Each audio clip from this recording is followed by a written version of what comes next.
The industry has embraced streaming, finally. It took a little while, but why choose Roku over Apple or Amazon or Google? Well, I mean, Roku is the #1 streaming platform in the United States. We have over 14 million active customers, and that's growing 40+% every year. And you know, we stream over 1 billion hours a month, and that's growing 60+%. So why choose us? We have the best products at the best price with the most content. Roger, you're bullish on streaming. I am, very. But do you see consolidation in this business? No, well, not at Anthony's level. To me, the really interesting question is you've had this massive proliferation of content creators, which has been a boon for the industry. I mean, you know, you look at this and people talk about the golden age of television. And that golden age of television is not about network TV. It's about the services that things like Roku stream. And I don't know what causes that to end, because the success of it so far has been, I mean, wildly above the threshold that would be necessary to keep people doing it. And you know, you've had new entrants like Netflix, like Amazon coming into that space, and it wouldn't be shocking to see other new entrants come in. So I look at this, and the question to me is, what is ultimately the penetration of this stuff around the country? I don't know, but if it's, you know, if we're even a quarter of the way to maximum penetration, I'd be really surprised, because it feels like something that's going to be more or less ubiquitous at some point. What is penetration? Well, I think every household is going to stream. That's how people will watch TV. Yeah. It is the future of TV, and there will be operating systems in your television just like there are operating systems in your phone. So what does that mean for cable companies?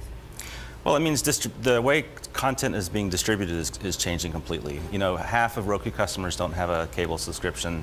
You can, and those that do, they can get it on their Roku. You can download an Xfinity app on your Roku TV, and you don't have to have a cable box. So what it means is that the way television is being distributed is changing from sort of quasi-monopolies of cable boxes from satellite and cable companies to operating systems like Roku.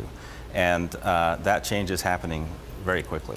Well, the cable guys, the thing with the cable guys, remember, they are the largest provider of internet access. So they're not, you know, their internet business is so much more important than the cable TV business to them today, that at some level they love what's going on here, because they can actually put Xfinity or their apps onto these platforms. But they're making so much more money on the cable part of it. They bundle everything together, but they're charging so much more. Well, their biggest business is broadband. And what's happening is that the internet is causing a lot of competition that didn't used to exist. There's a lot more choices for customers, and the margin actually in the distribution of video is shrinking, and customers are getting better values. They also own a lot of content. I mean, you look at Comcast's portfolio of content that they own, it's really significant. And you look at this and you go, these guys have hedged their bets, frankly, brilliantly.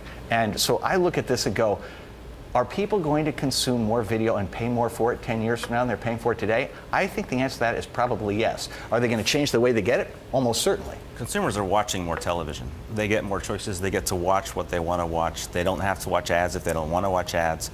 That's what we're seeing. What does this mean for companies like Netflix and Amazon?